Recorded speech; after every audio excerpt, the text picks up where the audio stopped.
Hey hi everyone, welcome back to my channel BTech కుర్రాడు. ఈరోజు అయితే మనం గోకర్ణ నుంచి మురుదేశ్వర్ వెళ్తున్నాము.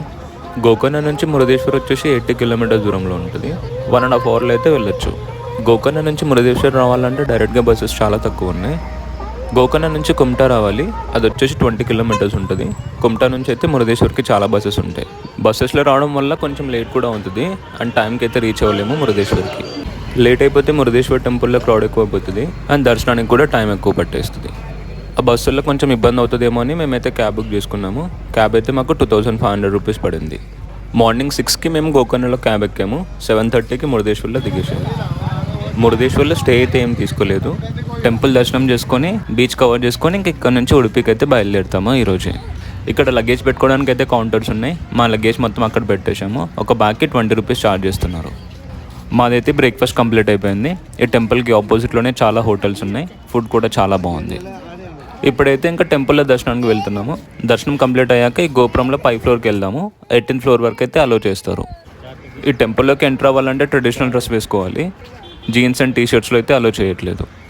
మగవాళ్ళకైతే పంచ ఆర్ ధోతి కంపల్సరీ ఏం కాదు, షర్టు ప్యాంట్ వేసుకున్న అలో చేస్తున్నారు. ఈ గోపురంకి ముందైతే చాలామంది ఫోటోగ్రాఫర్స్ ఉన్నారు. ఈ గోపురం అంతా కవర్ అయ్యేలాగా ఫొటోస్ అయితే బాగా తీస్తున్నారు. 50 రూపీస్ ఛార్జ్ చేస్తున్నారు ఒక ఫోటోకి. ఈ టెంపుల్ టైమింగ్స్ వచ్చేసి మార్నింగ్ 6 నుంచి మధ్యాహ్నం 1 వరకు, మళ్ళీ మధ్యాహ్నం 3 నుంచి నైట్ 8:30 వరకు ఓపెన్ ఉంటుంది. Temple back side Shiva statue ఉంటుంది, దాన్ని కూడా కవర్ చేసుకుందాము. ఈ టెంపుల్కి పక్కనే మనకు మురుదేశ్వర బీచ్ ఉంటుంది. చెప్పులు పెట్టుకోవడానికి కౌంటర్స్ ఉన్నాయి. ఒక పేరుకి 5 రూపీస్ అయితే ఛార్జ్ చేస్తున్నారు. మీరు ఒకవేళ బస్సులో వస్తే మురుదేశ్వర్ హైవే పైన దింపేస్తారు. అక్కడ నుంచి 2 కిలోమీటర్స్ ఉంటుంది. ఆటో వాళ్ళు అయితే 50 రూపీస్ ఛార్జ్ చేస్తున్నారు. అక్కడ నుంచి వచ్చే దారిలో అయితే మనకు అకామిడేషన్కి చాలా హోటల్స్ ఉన్నాయి. మీరు ఒకవేళ స్టే ప్లాన్ చేసుకుంటే హోటల్స్ని బుక్ చేసుకోవచ్చు టెంపుల్కి దగ్గరలో. మేమైతే మార్నింగ్ మసాలా దోశ తిన్నాము. ఫుడ్ అయితే చాలా బాగుంది. మనం బయటకు వచ్చినప్పుడు మంచి ఫుడ్ దొరకడం చాలా కష్టం. ఈ టెంపుల్కి బయట కామత్ యాత్రి నివాస్ అనే రెస్టారెంట్ ఉంది, అక్కడైతే ట్రై చేసాం మేమైతే మార్నింగ్ 7:30కి టెంపుల్ దగ్గర దిగాము క్యాబ్ నుంచి. లగేజ్ అయితే కౌంటర్లో పెట్టి బ్రేక్ఫాస్ట్ కోసం వెళ్ళాము. బ్రేక్ఫాస్ట్ కంప్లీట్ చేసుకొని ఇప్పుడైతే టెంపుల్ దర్శనానికి వెళ్తున్నాము. ఇప్పుడు టైం 8:30 అయింది. ఇప్పుడైతే క్రౌడ్ పెద్దగా లేదు. ఒక హాఫ్ అన్ అవర్లో అయితే దర్శనం కంప్లీట్ అయిపోవచ్చు. మొబైల్ ఫోన్స్ని అయితే మీతోటే క్యారీ చేసుకోవచ్చు. టెంపుల్ లోపల ఫొటోస్ అండ్ వీడియోస్ చేయడానికి అయితే పర్మిషన్ లేదు. ఈ మురుదేశ్వర్లో మెయిన్ హైలైట్స్ వచ్చేసి పెద్ద గోపురము అండ్ శివ స్టాచ్యూ. ఈ రెండు మనకు బీచ్ నుంచి కూడా కనిపిస్తాయి. విజువల్స్ అయితే చాలా బాగుంటాయి. ఇక్కడున్న శివ స్టాచ్యూ ప్రపంచంలోనే 3వ అతిపెద్దది. ఈ శివ స్టాచ్యూ హైట్ వచ్చేసి 123 ఫీట్. ఈ గోపురంలో 5th ఫ్లోర్ నుంచి Shiva statue and beach visuals అయితే చాలా బాగుంటాయి. ఈ గోపురంలో 5th ఫ్లోర్కి వెళ్ళడానికి లిఫ్ట్ ఉంటుంది, దానికి కూడా టికెట్ తీసుకోవాలి. ఈ గోపురంలో మొత్తం 20 ఫ్లోర్స్ ఉంటాయి. మనమైతే 18th ఫ్లోర్ వరకు వెళ్ళొచ్చు లిఫ్ట్లో. అక్కడ నుంచి మనకైతే మొత్తం 360 డిగ్రీ వ్యూ ఉంటుంది. ఈ మురుదేశ్వర్ టౌన్ వచ్చేసి ఉత్తరాఖండ్ జిల్లాలో ఉంటుంది. అరేబియన్ సముద్రాన్ని ఆనుకొని ఉంటుంది. మురుదేశ్వర్లో ఉన్న ఈ టెంపుల్కి అండ్ గోకర్ణలో ఉన్న మహాబలేశ్వర్ టెంపుల్కి రావణాసురుడికి చాలా కనెక్షన్స్ ఉన్నాయి. రావణాసురుడు చేసిన ఘోర తపస్సుకు మెచ్చి శివుడు ఆత్మలింగాన్ని వరంగా ప్రసాదిస్తాడంట. ఆ ఆత్మలింగాన్ని తీసుకుని రావణాసురుడు లంకకు బయలుదేరుతాడు. కానీ దారి మధ్యలో చీకటి పడడంతో ఇక్కడ ఈ గోకర్ణలో ఆగిపోతాడు. ఆ ఆత్మలింగాన్ని రావణాసురుడు మహాగణపతి చేతిలో పెట్టి పూజ చేసుకోవడానికి వెళ్తాడు. గణపతి దేవుడు ఆత్మలింగాన్ని నేలపై ఉంచి మాయమైపోతాడు. ఒక్కసారి ఆత్మలింగాన్ని నేలపైన పెడితే అక్కడి నుంచి ఎవరు తీయలేరు. ఆ ఆత్మలింగం అక్కడే బలంగా ఉంటుంది. తను మోసపోయాడని రావణాసుడు గ్రహించి కోపంతో ఆత్మలింగాన్ని బలంగా తీయడానికి ట్రై చేశాడంట. ఆ బలానికి ఆత్మలింగం నుంచి కొన్ని ముక్కలు విరిగి ఆ చుట్టుపక్కల ప్రాంతాల్లో పడ్డాయంట. ఆ ప్లేసెస్ వచ్చేసి సురత్కల్, సజ్జేశ్వర్, గుణేశ్వర్. ఫైనల్గా ఆత్మలింగం పైన క్లాత్ని రావణాసురుడు విసిరేసినప్పుడు మురుదేశ్వర్లో పడిందంట. సో ఇక్కడున్న స్ట్రెచ్ అంతా చాలా వరకు శివాలయాలే ఉంటాయి. ఇది ఇక్కడి ప్రాంతం చరిత్ర. ఇప్పుడైతే మనం టికెట్ తీసుకొని 18th ఫ్లోర్కి వచ్చాము. ఇక్కడ నుంచి విజువల్ చూడండి. ఇక్కడ నుంచి అయితే 360 డిగ్రీ వ్యూస్ కనిపిస్తుంది. ఈ పైనుంచి అయితే శివ స్టాచ్యూ అండ్ ఇంకా బీచ్ వ్యూస్ చాలా బాగుంటాయి. మీరు ఎప్పుడైనా మురుదేశ్వర్ వచ్చినప్పుడు ఈ పైకి ఎక్కేసి వ్యూస్ని అయితే డెఫినెట్గా కవర్ చేసుకోండి. మాది టెంపుల్లో దర్శనం కంప్లీట్ అయింది. క్రౌడ్ అయితే పెద్దగా లేదు. ఒక హాఫ్ అన్ అవర్లో దర్శనం మొత్తం కంప్లీట్ అయిపోయింది. టెంపుల్లో దర్శనం క్యూ కంటే ఇక్కడ లిఫ్ట్లో పైకి ఎక్కడానికి క్యూ ఎక్కువ ఉంది. ఇప్పుడైతే టైం 10:30 అవుతుంది. క్రౌడ్ కూడా చాలామంది రావడం స్టార్ట్ అయింది.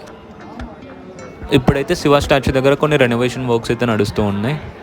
మనం ఈ గోపురంలో 17th అండ్ 18th ఫ్లోర్స్కి అయితే లిఫ్ట్లో రావచ్చు. మిగతా ఫ్లోర్స్కి వెళ్ళడానికి అయితే పర్మిషన్ ఉండదు. శివ స్టాచ్యూ ముందైతే గార్డెన్స్ లాగా చాలా బాగా డెవలప్ చేశారు. ఇప్పుడు చూడండి పైన ఎంతమంది క్రౌడ్ ఉన్నారో. ఇప్పుడు లిఫ్ట్లో కిందకి వెళ్ళడానికి కూడా క్యూ ఉంది. ఈ పైన ఫ్లోర్స్లో 4 సైడ్స్ మనకు విండోస్ పెట్టారు. ఆ విండోస్ నుంచి ఈ 360 డిగ్రీ వ్యూస్ని ఎక్స్పీరియన్స్ చేయొచ్చు. మీరు ఇప్పుడు చూస్తుంది మురుదేశ్వర్ బీచ్. ఇది టెంపుల్ పక్కనే ఉంటుంది.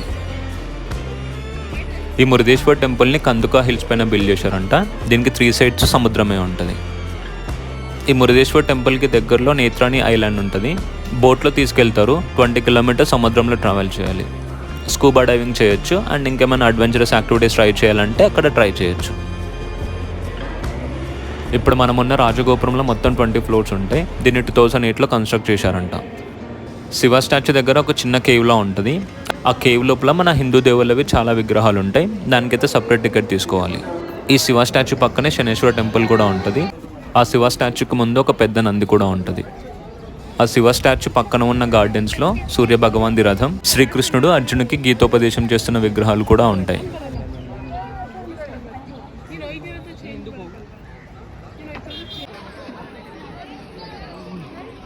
ఈ రాజగోపురానికి ఎంట్రన్స్లోనే 2 పెద్ద ఏనుగు బొమ్మలు ఉంటాయి. ఈ రాజగోపురం పైన ఉన్న ప్రతి డీటెయిల్ చాలా బాగుంది.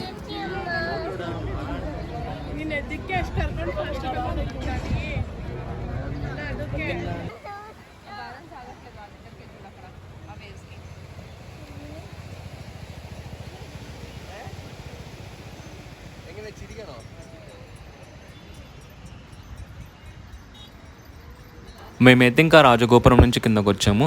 ఇప్పుడైతే శివ స్టాచ్యూ దగ్గరకు వెళ్తున్నాము. ఈ శివ స్టాచ్యూ అయితే కొండపైన ఉంటుంది. మెట్లు కూడా బాగానే ఉంటాయి. కిందైతే చాలా ఐస్ క్రీమ్ షాప్స్ ఉన్నాయి. ఎండ కూడా చాలా ఎక్కువ ఉంది ఈరోజైతే. మేము కూడా ఐస్ క్రీమ్స్ తినేసి కాసేపు రిలాక్స్ అయ్యి మళ్ళీ పైకి వెళ్తాం. ఈ శివ స్టాచ్యూ అయితే మనకు చాలా దూరం నుంచి కూడా కనిపిస్తుంది.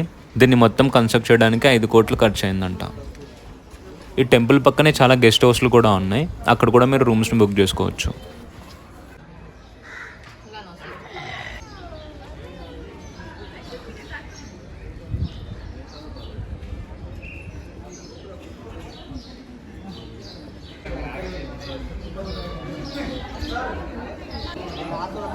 ఈ శివ స్టాచ్యూ కిందే సుందర రామేశ్వర టెంపుల్ కూడా ఉంది. ఇక్కడే ఒక కేవ్ ఉంది. దానికి సపరేట్ టికెట్ తీసుకోవాలి, 20 రూపీస్ పర్ హెడ్.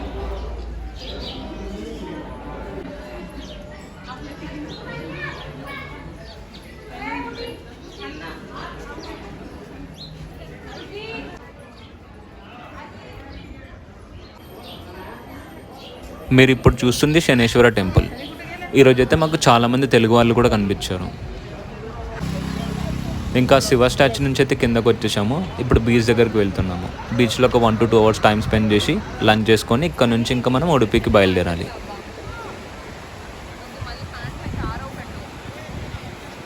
ఇప్పుడైతే టైం 11 అవుతుంది. కొంచెం వేడిగా అయితే ఉంది, కాకపోతే వాటర్లో దిగితే కొంచెం చల్లగానే ఉంది. ఇక్కడైతే చాలా బోట్ రైడ్స్ ఉన్నాయి. మీరు నేత్రాణి ఐలాండ్ వెళ్ళాలంటే ఇక్కడ చాలా బోట్స్ అయితే అవైలబుల్ ఉన్నాయి. అండ్ ఈ బీచ్ నుంచి మనకు శివ స్టాచ్యూ అండ్ ఆ రాజగోపురం 2 కనిపిస్తాయి.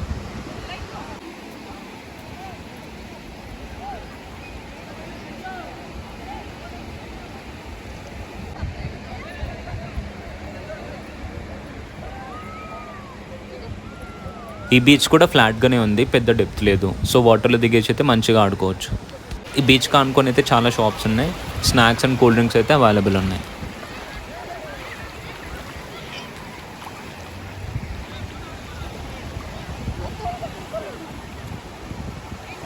ఇక్కడ కూడా చాలామంది ఫోటోగ్రాఫర్స్ ఉన్నారు. ఆ శివ స్టాచ్యూ రాజగోపురం బ్యాక్గ్రౌండ్లో ఫోటో తీసుకోవాలంటే తీసుకోవచ్చు. ఒక ఫోటోకి 50 రూపీస్ అయితే ఛార్జ్ చేస్తున్నారు. జస్ట్ ఒక 5 నిమిషాల్లో ఫోటో తీసి మీకు హార్డ్ కాపీ చేతికి ఇచ్చేస్తారు. ఇప్పుడైతే క్రౌడ్ బాగానే ఉంది బీచ్లో. జెట్స్కి రైడ్ కూడా ఉంది. 500 రూపీస్ ఛార్జ్ చేస్తున్నారు. జస్ట్ ఒక 5 minutes రైడ్ అంతే. కాకపోతే ఎక్స్పీరియన్స్ అయితే చాలా థ్రిల్లింగ్గా ఉంటుంది.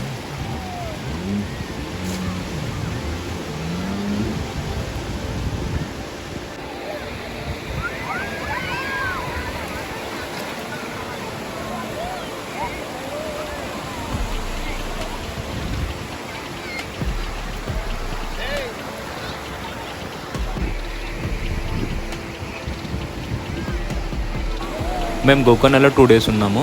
గోకర్ణలో కవర్ చేసిన ప్లేసెస్ వీడియోస్ అన్నీ నేను నా ఛానల్లో ఆల్రెడీ అప్లోడ్ చేశాను. ఆ వీడియో చూడకపోతే చూడండి. వీడియోస్ అయితే చాలా బాగా వచ్చాయి. ఈరోజు మా ట్రిప్లో 3rd day. ఇది కవర్ చేసుకున్నాక నెక్స్ట్ 2 days అయితే మనం ఉడిపిలో ఉంటాము.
మాదైతే బీచ్లో ఎంజాయ్ చేయడం కూడా అయిపోయింది.